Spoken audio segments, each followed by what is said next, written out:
എൻ്റെ ജീവിതത്തിൽ ഞാൻ ഇത്രയും സന്തോഷം അനുഭവിച്ചിട്ടില്ലടാ. ഒരു നിമിഷം മരണോപ്രാളത്തോട് കിടന്ന് പിടഞ്ഞതാ. പുറത്തു നിൽക്കുന്ന നിന്നെ ഒന്ന് അലറി വിളിക്കണമെന്നുണ്ടായിരുന്നു. പക്ഷേ മുഖത്തല്ലേ അവൻ കൈവച്ചമർത്തിയത്. പിന്നെ അതിന് പറ്റില്ലല്ലോ. തനി ഗുണ്ടയല്ലേ വന്നേ. അവൻ്റെ കൈക്ക് നല്ല കരുത്തായിരുന്നു. എന്നെ രക്ഷിച്ചവൻ അവനെ തല്ലിവിടെ കിടത്തിയനെ. പക്ഷെ അവനെ പിടിക്കാൻ പോയാ അതിനിടയിൽ എനിക്കെന്തെങ്കിലും സംഭവിക്കുമെന്ന് പേടിച്ചിട്ട് ആ പയ്യൻ തിരികെ വരികയായിരുന്നു. ഇനി നിന്നെയും മുറി കിടത്തിയാലും വാതിലിനരികെ ഞാൻ കാണും. ഇനി അടുത്ത തവണയും ഇതുപോലെ ഒഴിച്ചിലും പിടിച്ചിലും ഉണ്ടാവുന്ന വൈദ്യര് പറഞ്ഞത്. ഇനി തോമസ് സാർ എനിക്ക് എക്സ്ട്രാ കെയർ തരും. എന്നെ രക്ഷിച്ച പയ്യനോട് നീ സോറി പറഞ്ഞായിരുന്നോ? ആ പറഞ്ഞു. എങ്കിലും എനിക്ക് ആ പയ്യനെ കണ്ടിട്ട് നന്ദി അറിയിക്കണം. വാങ്ങിക്കുമെങ്കിൽ കുറച്ച് പണവും കൊടുക്കണം. അതെത്ര വേണമെങ്കിലും കൊടുത്തോ. നമ്മുടെ ജീവൻ രക്ഷിച്ചവരെ നമ്മൾ മറക്കാൻ പാടില്ല. അവരോട് നന്ദി കാണിക്കണം. എന്ത് സഹായം വേണമെങ്കിലും ചെയ്തു കൊടുക്കണം. അപ്പോഴേ ഞാൻ അയാൾ ഒന്നുകൂടി ഒന്ന് പോയി കാണട്ടെ.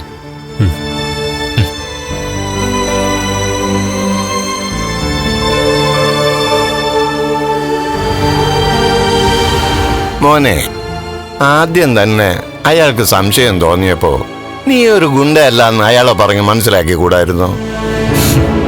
പിന്നെ ഈ പൊല്ലാപ്പൊന്നും ഉണ്ടാകത്തില്ലായിരുന്നല്ലോ. ഞാൻ എന്നെപ്പറ്റി ആരോടും ഒന്നും പറയാറില്ല. മനസ്സിലാക്കേണ്ടവർ സ്വയം മനസ്സിലാക്കുന്നത് നല്ലത്. അകത്തേക്ക് വരാമോ?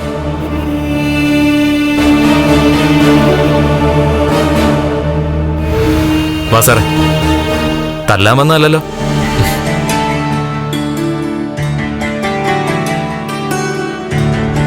ഒരിക്കൽ കൂടി സോറി പറയാമെന്നതാ.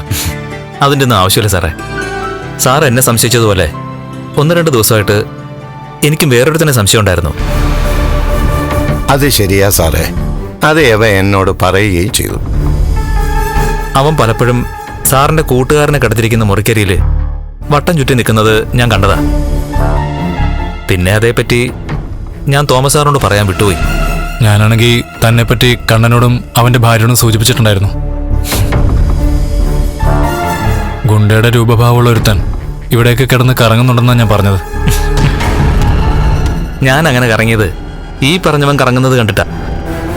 അവൻ ഇവിടേക്ക് വന്നത് കണ്ണ സാറിനെ കൊല്ലാൻ തന്നെയാണെന്നാ തോന്നുന്നത്. അതെ, ആരോ അവന് കൊട്ടേഷൻ കൊടുത്തു വിട്ടതാ. അത് വേറെ ആരുമല്ല, കണ്ണന്റെ ബന്ധുക്കൾ തന്നെ ആയിരിക്കും. സാറിന്റെ ബന്ധുക്കള് സാറിന്റെ ശത്രുക്കളാണല്ലേ? അതെ. സത്യം പറഞ്ഞ തന്നെ പോലെ ഒരു ബോഡി ഗാർഡിന്റെ ആവശ്യം ഇപ്പൊ കണ്ണനുണ്ട്. അയ്യോ, അതിനൊന്നും ഞാനില്ല സാറേ. കണ്ണനും ഞാനും രണ്ടല്ല, ഒന്ന് തന്നെ. അങ്ങനെയുള്ള കണ്ണന്റെ ജീവൻ രക്ഷിച്ച തന്നോട് എനിക്ക് തീരാത്ത നന്ദിയുണ്ട്. ദേ, എന്ത് വേണമെങ്കിലും തനിക്ക് എന്നോട് ആവശ്യപ്പെടാം.